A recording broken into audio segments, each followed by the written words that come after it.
Assalamualaikum warahmatullahi wabarakatuh. Salam sejahtera untuk kita semua. Yang terhormat Bapak Ibu dosen penguji ujian kinerja. Perkenalkan, saya Angga Suryawinata dengan nomor UKG 201503103028, mahasiswa PPG dalam jabatan Angkatan 1, Prodi Bimbingan dan Konseling, Universitas Pendidikan Indonesia tahun 2022. Asal instansi dari SMK Negeri 2 Pacet. Pada hari ini Rabu 5 Oktober 2022 saya akan melaksanakan layanan konseling individual dengan pendekatan Gestalt menggunakan teknik kursi kosong. Layanan konseling individual ini dilakukan untuk ujian kinerja. Selamat menyaksikan. Terima kasih. Assalamualaikum warahmatullahi wabarakatuh.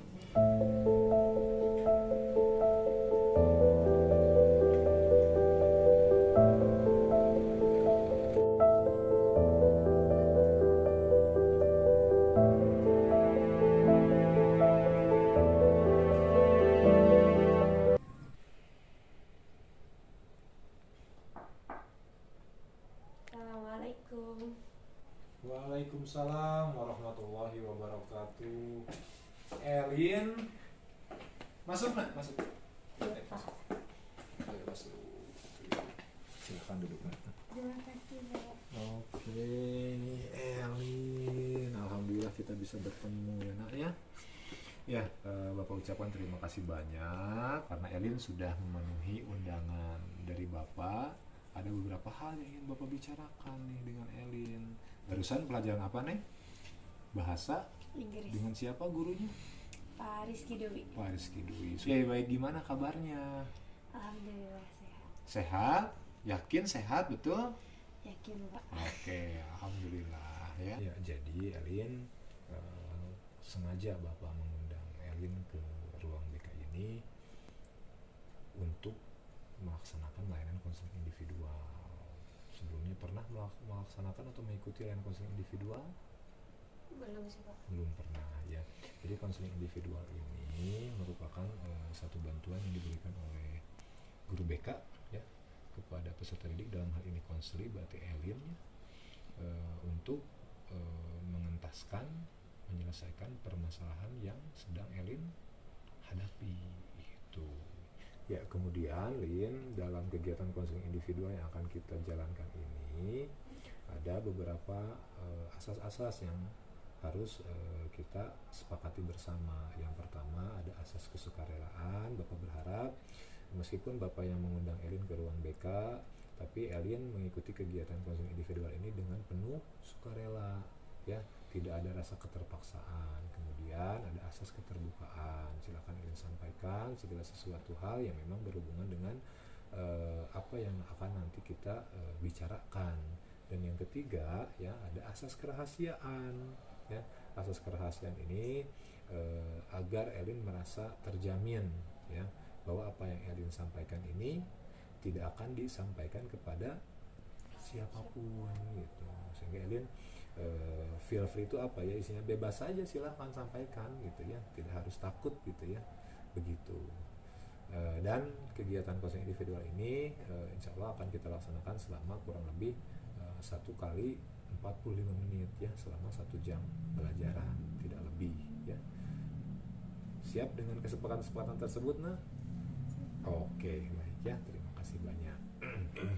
2 minggu terakhir ini, di 2 minggu terakhir ini Bapak tidak setiap hari ini melihat Elin di sekolah. Ini buat Bapak menjadi satu hal yang tidak biasa karena selama ini Bapak bukan hampir ya, setiap hari selalu melihat Elin, selalu ada di sekolah. Nah, kemudian ada informasi juga dari beberapa guru mata pelajaran, Elin seringkali terlihat murung katanya di kelas. Ada hal yang sedang kamu pikirkankah atau apa gitu? Sebenarnya ada sih, Pak. Oke. Di beberapa hari kemarin ada yang nggak masuk gitu. Berapa hari itu nak? Hampir 6 hari deh sama minggu kemarinnya. Oh, berarti kalau dijumlahkan ya, minggu ini dengan minggu sebelumnya ada 6 hari ya yang tidak masuk. Oke, sakit atau ada apa nah? Enggak Pak. Jadi gini, karena kondisi keuangan di rumah itu lagi di bawah, jadi nggak ada buat bekal ke sekolah gitu Pak. Oke, jadi selama kurang lebih 6 hari ke belakang itu Elin tidak sekolah dikarenakan tidak ada bekal untuk berangkat sekolah. Bukan tidak mau berangkat sekolah ya, keinginan untuk sekolah begitu besar ya, hanya saja tadi terkendala masalah biaya.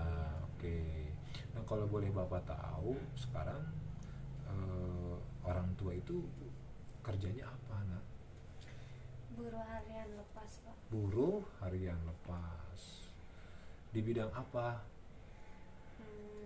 Di bidang pertanian gitu. Oke, di bidang pertanian. Jadi kerja di orang lain gitu. Contoh pekerjaannya ngapain biasanya buruh harian lepas tuh yang Elin tahu? Kayak nyangkul gitu loh Pak. Nyangkul terus? Tahu sih kurang tahu juga. Intinya di kebun aja ya. Dan penghasilannya tidak menentu. Iya Pak. Nah, apakah hanya karena itu saja atau ada sesuatu hal yang lebih besar yang sedang kamu pikirkan? Karena yang apa terlihat di diri Elin berdasarkan informasi dari guru mata pelajaran ya, tidak biasanya ya. Elin kan orangnya aktif ya, ceria gitu dalam beberapa hari ke belakang. Apalagi kata wali kelasnya, iya katanya terlihat tidak bersemangat. Apakah hanya karena ongkos saja atau ada jauh yang lebih besar yang sedang Elin alami? Saya tuh sebenarnya disuruh berhenti sekolah Pak oleh si bapak. Disuruh berhenti Sekolah oleh si bapak. Kapan itu Neng disuruh berhentinya Neng?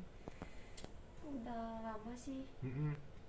Udah sering juga gitu bilang jangan sekolah lah karena ekonomi keluarga kan lagi ini, udahlah berhenti gitu Pak. Oke, jadi ada keinginan orang tua agar Elin berhenti dari sekolah.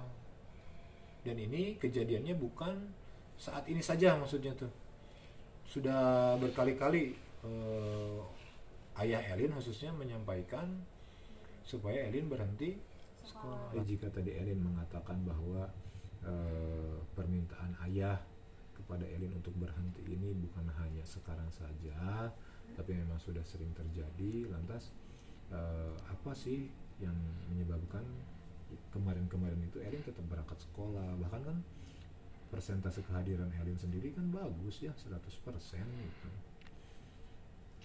Jadi gini Pak, kalau kemarin-kemarin itu si bapak masih adalah penghasilan sedikit demi sedikit. Nah kalau untuk sekarang benar-benar udah bapak tuh udah diam di rumah gitu, nggak ada yang nyuruh kerja lagi atau kayak gimana. Jadi benar-benar nggak ada penghasilan. Oke, jadi kalau yang sebelumnya terkadang masih ada saja ya penghasilan yang Bapak dapatkan setiap harinya, hanya saja mungkin nominalnya kan bervariasi ya. Nah kalau untuk yang sekarang Bapak tuh diem di rumah ya, memang nggak sama sekali keluar dari rumah. Oke, lantas untuk makan? Ya gitu deh, nyari kemana gitu. Pinjem atau seperti apa? Kayaknya kurang tahu sih. Nah mendengar permintaan orang tua gitu ya, permintaan orang tua, Elin sendiri menyikapinya seperti apa? Kalau saya sendiri sih pengennya gitu, Ya. pengen tetap lanjut. Mm-mm. Ya meskipun nggak apa-apa lah kalau misal buat jajan atau ini mah nggak apa-apa gitu. Yang penting aku lulus dulu gitu. Setelah lulus ya bisa cari kerjaan. Oke, jadi Elin berharap Elin tetap diizinkan untuk sekolah meskipun kondisinya Elin tidak ada uang jajan gitu ya, ya minimal untuk berangkat ke sekolah saja ya. Oke, sebentar, sebelum Bapak lanjutkan, Bapak tuh ingin tahu dulu apakah selama ini memang hanya karena ekonomi atau background di keluarga Elin sendiri. Elin tuh anak keberapa? Anak ketiga. Anak ketiga. Oke. Bungsu atau bungsu? Berarti punya kakak ya. Kakak Elin dulu sekolah? Kalau kakak yang pertama itu cuman sampai SD. Kakak yang pertama sampai SD. Iya. Oke. Yang kedua tuh dia SMP. Nah setelah SMP selesai dia nikah, Pak. Oke, jadi kakak yang pertama hanya lulusan SD, untuk kakak yang kedua lulusan SMP, dan setelah lulus tersebut menikah. Berarti yang pertama itu laki-laki atau perempuan? Laki-laki. Yang kedua? Perempuan. Oke, yang kedua perempuan. Kita maksud Bapak tuh gini, apakah ada faktor di mana kakak Elin aja sekolahnya nggak tinggi-tinggi gitu, selain ekonomi gitu? Apakah ada faktor itu juga maksud Bapak tuh? Enggak sih, kurang sih, cuman faktor ekonomi. Oke, berarti lebih kepada faktor ekonomi ya, bukan kepada tadi melihat kakak-kakak yang hanya selesai di tingkat SD dan SMP ya. Oke. Nah, waktu Elin daftar ke SMK sendiri dulu ya, apakah itu memang dorongan orang tua kah, atau Elin yang ingin, orang tua sendiri ragu gitu ya untuk menyekolahkan, atau seperti apa? Jadi pertama saya daftar ke sini tuh emang kemauan saya sendiri. Keinginan Elin sendiri daftar ke SMK itu. Kemudian dengan ya coba perlahan lah ngasih ke si mama pengertian dulu bahwa aku tuh bisa gitu masuk SMK dibanding sama kakak-kakak yang lain gitu. Oke, jadi kamu bilang dulu ya ke mama bahwa aku insya Allah mampu ya untuk sekolah di jenjang SMK. Tapi dulu Elin menyadari enggak dengan kondisi ekonomi maksudnya gitu loh, menjadi bahan pertimbangan enggak gitu? Enggak sih, soalnya gini ya Pak, jadi orang tua tuh enggak terlalu terbuka gitu ke aku. Nah ketika aku udah dewasa, aku jadi ini sendiri loh Pak, jadi nyari tahu sendiri gimana sih keadaan keluarga kayak gini. Terus kan kalau waktu masuk SMK itu guru dari SMP juga kan ngasih pengarahan juga, dibantu buat ini anak bagus nih potensinya, tolonglah masukin ke SMK gitu. Oke. Jadi dulu memang Elin tidak tidak sedetail itu ya, memperhatikan bagaimana kondisi keluarga, pokoknya pengen sekolah aja ya. Oke, namun seiring berjalannya waktu mulailah tumbuh gitu ya keingintahuan gimana sih pekerjaan orang tua tuh, penghasilan berapa, kondisinya bagaimana begitu ya. Oke, baik. Tadi apa yang Elin sampaikan bahwa kata guru Elin tuh mampu, memang betul ya. Selama Bapak menjadi guru Elin di SMK, banyak sekali potensi yang sudah Elin perlihatkan di sekolah ini. Mulai dari menari ya, kemudian prestasi di kelas juga bagus ya, sikap sopan santun kepada bapak ibu guru juga oke gitu ya, sehingga ini sayang banget nih gitu ya kalau sampai istilahnya gitu Elin yang kita lihat selama ini sosok pria yang aktif tiba-tiba kok murung, ada apa gitu. Apalagi barusan sampai mendengar apa yang Elin sampaikan, keinginan orang tua supaya Elin berhenti sekolah ya. Kita menyayangkan gitu ya, sangat-sangat menyayangkan gitu. Nah lantas kalau Elin sendiri gitu ya, apa sih yang menyebabkan Elin itu punya keinginan kuat ya? Tahu ya sekarang kondisi ekonomi sedang tidak baik-baik saja gitu ya, sedang berada pada posisi yang di bawah lah ya gitu. Tapi Elin punya motivasi apa, dorongan apa gitu? Jadi pertama gini ya Pak, sesuai tujuan awal saya masuk SMK tuh, Apa tuh? pertama saya ingin mempelajari apa sih itu pertanian. Ya memang ketika aku lihat kayak di apa sih sekitaran rumah gitu, sering ada petani tuh, modal saya nih segini, tapi ketika hasilnya itu selalu aja ada kata rugi. Ya memang ya wajar kalau misalnya di setiap apa sih penanaman selalu ada kata rugi, tapi kok lama kelama gitu semakin banyak kerugiannya gitu dibanding kayak untungnya gitu.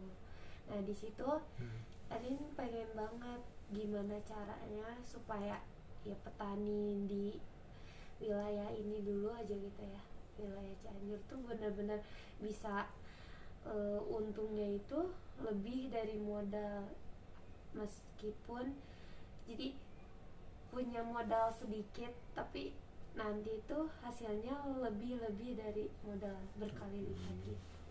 Itu salah satunya. Salah duanya, tujuan lainnya apa?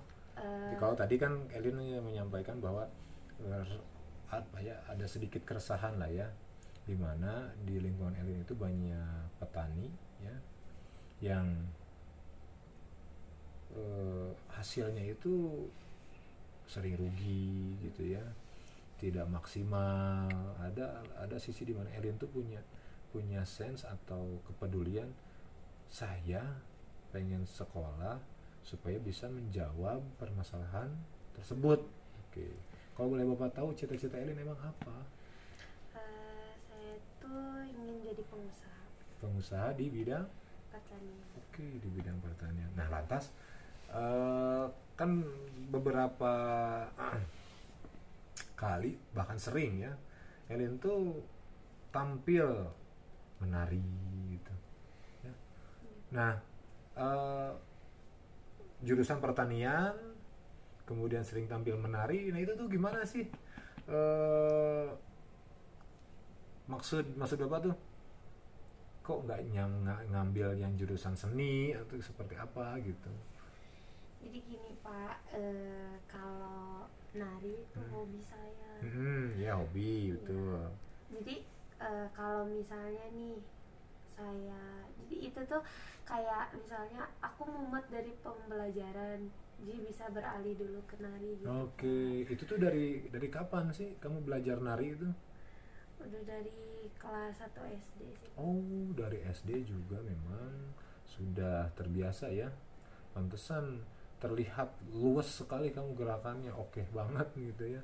Baik itu tradisional ya maupun tari modern. Erin punya potensi di situ gitu ya. Nah cuman yang Bapak heranti, ini anak kok kata Bapak tuh dia tuh jurusannya kok di pertanian gitu, tapi punya bakat di bidang seni, khususnya di bidang tari gitu. Tapi ya it's okay kan, toh tidak istilahnya, selama itu menjadi suatu hal yang positif ya, dua-duanya bisa berbarengan menuju ke arah kemajuan, ya kenapa enggak ya, betul nggak? Oke, baik. Nah ada, kalau misalnya tadi berbicara tentang orang tua yang meminta kamu berhenti untuk sekolah ya, harapan Eli sendiri bagaimana? Harapan saya, atau gini, Elin sekarang merasa ada di posisi yang mana? posisi bingung sih Pak. Posisi Kebingungan.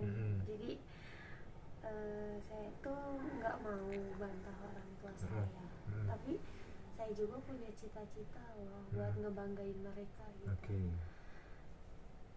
Di satu sisi Elin tidak mau membantah orang tua, tapi di satu sisi Elin ingin meraih apa yang menjadi cita-cita saya sendiri. Oke, bingung jadinya ya. Iya. Oke. Nah, apakah selama ini sudah pernah mencoba untuk menyampaikan kepada orang tua terkait cita-cita, harapan gitu, atau hanya diam saja selama ini ketika orang tua, Lin berhenti sekolah, atau bagaimana? Kalau misalnya cerita ke mama tuh udah sering. Kalau ke mama sering ya cerita, baik. Tapi kalau ke si bapak nggak berani.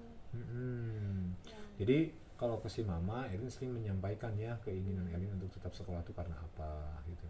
Tapi kalau ke Si bapak si bapak nggak berani sama nggak sekali. berani sama sekali. Bahkan mama sendiri pun mungkin apakah menyampaikan apa yang Elin sampaikan ke mama, ke bapak, atau gimana? Nggak pada berani sih pak. Oke, jadi di rumah itu nggak ada yang berani ya untuk apa? Ya khususnya mungkin Elin ya menyampaikan apa yang menjadi harapan Elin gitu. Baik. Nah, menurut Elin kira-kira ya ini mah ya, menurut Elin kira-kira mungkin nggak sih Elin menyampaikan harapan Elin ke orang tua Elin? Ragu sih pak. Ragu. Apa sih yang membuat ragu itu? Jadi gini kan, sikap si bapak tuh bener-bener orangnya tuh nggak mau dibantah banget. Oke, ayah atau bapak sosok yang tidak mau dibantah. Apakah pernah ada satu kejadian di mana Elin atau kakak Elin atau mama Elin membantah si bapak, terus ada dampak yang terjadi gitu? Ya kurang lebih kayak gitu sih. Gimana? Jadi ribut secara ucapan doang. Oke, jadi pertengkaran mulut ya, pertengkaran mulut. Tapi tidak sampai ada apa istilahnya kekerasan fisik? Nggak ada sih pak. Nggak ada. Oke. Elin kondisinya bingung gitu ya, dan barusan ragu katanya. Berarti kalau ragu itu Elin punya peluang sebetulnya ya. Ada ya meskipun hanya 1% ya, apa istilahnya keberanian diri Elin gitu ya.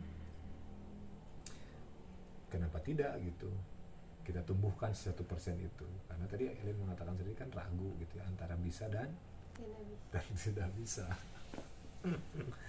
Oke. Nah, menurut Elin sendiri gitu ya, apa sih yang menjadi permasalahan sebetulnya yang Elin alami ini?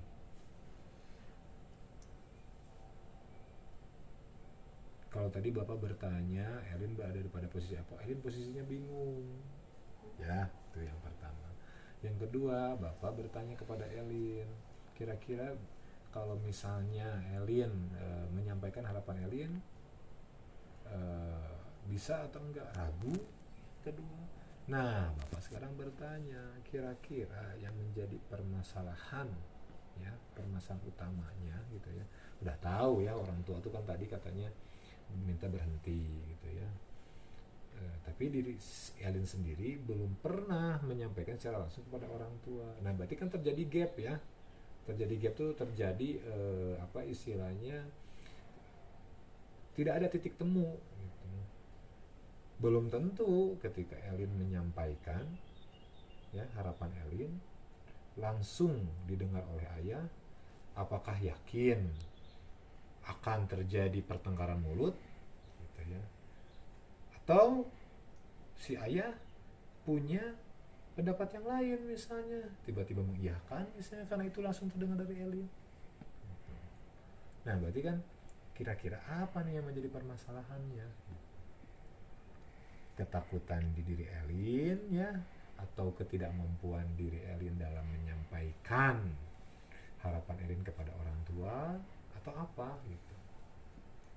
Ya sih pak, jadi karena konflik yang masa lalu gitu ya, jadi nggak bisa bisa gitu ngomong kalau depan si bapak gitu. Jadi meskipun kita nih ada di satu ruangan, Iya, oke. tapi nggak saling sapa gitu. Oke. Karena memang sudah punya pengalaman sebelum-sebelumnya ya. Ketika ada konflik dengan si ayah tuh, pokoknya kondisinya ayah selalu benar aja ya gitu. Oke, baik. Itu terakhir terjadi konflik apa Neng? Di usia Elin berapa, kelas berapa gitu? Di usia saya kelas 10 SMK. 10 SMK, oke. Elin sendiri merasa pemikiran Elin antara dulu dengan sekarang ada perubahan atau sama saja? Ada perubahan sih Pak. Perubahan, oke. Bapak bertanya kepada Elin, apakah Elin merasa diri Elin ada peningkatan di sisi komunikasi? Kalau komunikasi enggak sih kalau ke si bapak mah. Ke si bapak, maksud bapak bukan ke si bapak saja, tapi secara umum gitu ya. Elin merasa nggak kemampuan Elin dalam berkomunikasi itu ada peningkatan ke arah yang lebih baik misalnya dibanding dulu waktu kelas 10 dengan sekarang, atau merasa sama saja atau gimana? Ada sih, ada peningkatan. Ada gitu. peningkatan. Sadar nggak Elin adalah sosok yang percaya diri? Sadar sih. Iya, suka nari itu kan potensi ya. Oke. Modal itu tuh, ya modal gitu. Percaya dirinya saja dulu, keberanian. Tidak semua orang yang berani untuk menari di depan halayak umum. Ini berbicara ke si ayah hanya satu orang, tapi luar biasa ya. Nggak berani. Tidak berani. Oke, Bapak ingin bertanya kemudian kepada Elin, selama ini ya nak ya, Elin kan berprestasi ya di sekolah, sering tampil nari, kemudian secara ranking juga ya alhamdulillah. Kalau mama tahu ya pasti ya. Nah, apakah perkembangan sekolah Elin itu disampaikan kepada ayah Elin selama ini atau berlalu begitu saja gitu? Nggak pernah sih Pak, nggak pernah sampai cerita ke si bapak aku juara berapa, gimana, nggak pernah. Berarti si bapak tidak tahu ya sama sekali. Yang bapak tahu pokoknya Elin sekolah aja ya, minta bekal aja ya, minta buat ongkos aja ya, tanpa tahu bahwa Elin tuh punya prestasi di bidang tari, kemudian Elin punya prestasi di bidang akademik, tanpa tahu itu berarti. Oke, baik, terima kasih. Nah, lantas sekarang yang ingin Bapak sampaikan kepada Elin, mungkin nggak sih Elin ya, orang tua Elin khususnya si ayah itu meminta Elin supaya berhenti itu karena si bapak nggak tahu ya apa sih yang menjadi prestasi Elin, apa sih yang menjadi hasil dari sekolah itu, bisa jadi nggak ke arah sana selain tadi biaya ya? Kemungkinan sih ya Pak kayak gitu. Kemungkinan seperti itu ya. Ya pernah nggak Elin nih melihat gitu ya bahwa si ayah tuh begitu senang ketika ada salah satu anaknya gitu ya yang punya pencapaian tertentu, misal Kayak macam-macam tanaman sih, kayak tanaman hiasnya yang oke, yang lagi hits gitu ya. Oke, si ayah seneng gitu liatnya. Seneng sih. Nah, boleh jadi sekarang juga kalau misalnya berhubungan dengan Elin ya, si ayah kan nggak tahu prestasi apa anak saya tuh, bisa apa aja, hasilnya apa dengan sekolah itu. Dianggapnya cuman ngabisin uang aja, cuman menghabiskan istilahnya menggerus kebutuhan aja ya. Tapi tadi di satu sisi Elin nggak berani ya buat menyampaikan terkait harapan Elin tetap untuk sekolah. Untuk apa? Sekolah. Untuk ke sekolah gitu ya. Nah, lantas apa sih yang Elin harapkan dari kegiatan konseling individual kita ini? Ya saya berharap setelah bimbingan konseling individual ini saya berani buat ngutarain semua apa yang saya harapkan gitu, saya cita-citakan gitu sih Pak. Oke, jadi harapan Elin setelah mengikuti konseling individual ini, Elin jadi punya keberanian ya untuk menyampaikan apa yang menjadi harapan atau cita-cita ya yang ingin Elin raih dengan kegiatan sekolah ini gitu. Oke, baik, insya Allah ya akan mari kita bersama-sama ya mencari alternatif solusinya ya. Bagaimana nih caranya supaya saya punya keberanian gitu ya, langkah apa yang harus saya lakukan ya, Supaya nggak bingung juga Pak, saya itu harus kemana. Oke, supaya sesegera mungkin permasalahan yang sedang dialami itu bisa diselesaikan. Kita berlatih melalui teknik kursi kosong. Karena tadi Elin kan menyampaikan bahwa saya tuh pengen punya keberanian nih ya buat menyampaikan keinginan dan harapan saya. Boleh jadi ketika Elin menyampaikan harapan dan keinginan Elin kepada ayah, mungkin pikiran ayah tentang permintaannya supaya Elin berhenti putus sekolah itu berubah. Karena Elin tadi sendiri kan ragu untuk menyampaikan ya antara bisa dan tidak bisa. Kemudian yang kedua, melihat kondisi di mana ketika ada kakak Elin yang meraih satu pencapaian tertentu, ternyata ayah senang. Itu menjadi peluang ya yang mungkin bisa merubah keadaan ini gitu maksud Bapak tuh. Ya. Oke, jadi Bapak akan mengajak Elin untuk berlatih menyampaikan apa yang Elin inginkan melalui teknik kursi kosong. Ya, nanti membayangkan ya ada sosok ayah di samping Elin ya, di depan Elin gitu ya.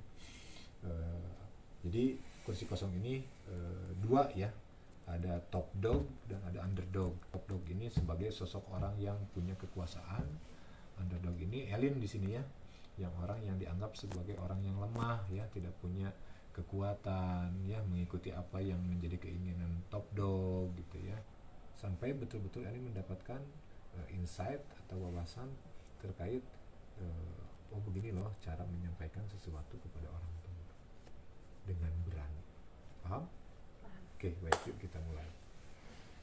Silakan Elin berada di posisi top dog dulu sekarang.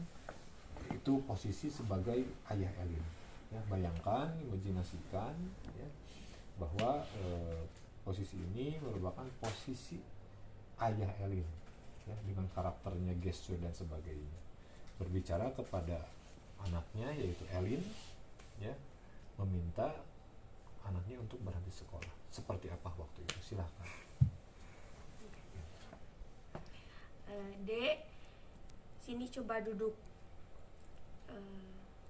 Kenapa sih kamu tuh ngeyel? Udah ayah bilang juga jangan sekolah, karena ayah tuh udah nggak mampu ngebiayain kamu ke sekolah, apalagi buat ongkos sama bekalnya gitu. Oke. Ya, silakan berpindah posisi. Oke, Elin tadi mendengar apa yang ayah Elin sampaikan ke diri Elin ya. Silakan, apa yang akan Elin sampaikan kepada ayah Elin? Jadi gini ya, bukan aku pengen bantah kalian berdua, tapi aku punya cita-cita dan harapan gimana sih cara ngebahagiain orang tua. Terus sekalinya aku udah keluar pun aku udah ada kok peluang kerja yang benar-benar nerima aku gitu. Coba silakan berpindah lagi. Bukannya Bapak gak mau mewujudkan apa sih yang diharapkan kamu, apa yang dicita-citakan oleh kamu, tapi untuk saat ini emang bener-bener udah gak ada ataupun udah gak bisa cari kerjaan kemana lagi gitu. Oke, berarti sebetulnya ayah tuh bukannya tidak boleh ya kalau kayak gitu mah, tapi lebih kepada ayah sudah bingung ya mencari apa, penghasilan. oke, untuk memenuhi kebutuhan sekolah Elin. Nah itu sebagai alasan kenapa nggak dicoba aja dulu, misalnya aku pulang ke sekolah itu dengan cara jalan kaki atau minta tebengan gitu ke teman. Jadi supaya tetap sekolah. Oke, Elin akan tetap ya sekolah dengan tadi mengatakan bahwa akan jalan kaki dulu, nyari tebengan temen. Kalau misalnya lapar gimana nih? Paling bawa makan di rumah. Oke, ya, sampaikan itu ke orang tua ya, sampaikan semuanya itu ke orang tua sehingga logis ya, orang tua tuh paham ya kenapa sih anak saya tuh pengen tetap sekolah gitu ya. Jadi apakah Elin mau mencoba untuk menjalankan apa yang sudah Elin tadi simulasikan dalam kegiatan konseling individual ini dalam kehidupan nyata Elin? Iya Pak, saya akan mencoba, tapi dengan cara perlahan yang mungkin ya Pak. Oke, kapan Elin akan menjalankan atau memulai pembicaraan kepada orang tua Elin? Insya Allah 1 hari sesudah itu. Oke, berarti Elin masih membutuhkan waktu ya, keberanian ya, silahkan ya nak ya, dirangkai lagi kata-katanya yang lebih baik, yang lebih meyakinkan ya, dan bisa menyentuh hati orang tua gitu ya. Ada nggak kemungkinan apa yang Elin sampaikan itu ditolak oleh orang tua? Ada sih Pak, tapi gimana lah, nanti lihat responnya. Oke, baik. Kalau ketika ditolak, Elin akan menyerah begitu saja atau bagaimana? Enggak sih Pak, pengen tetap berusaha. Akan tetap berusaha, berarti mencari alternatif lain ya.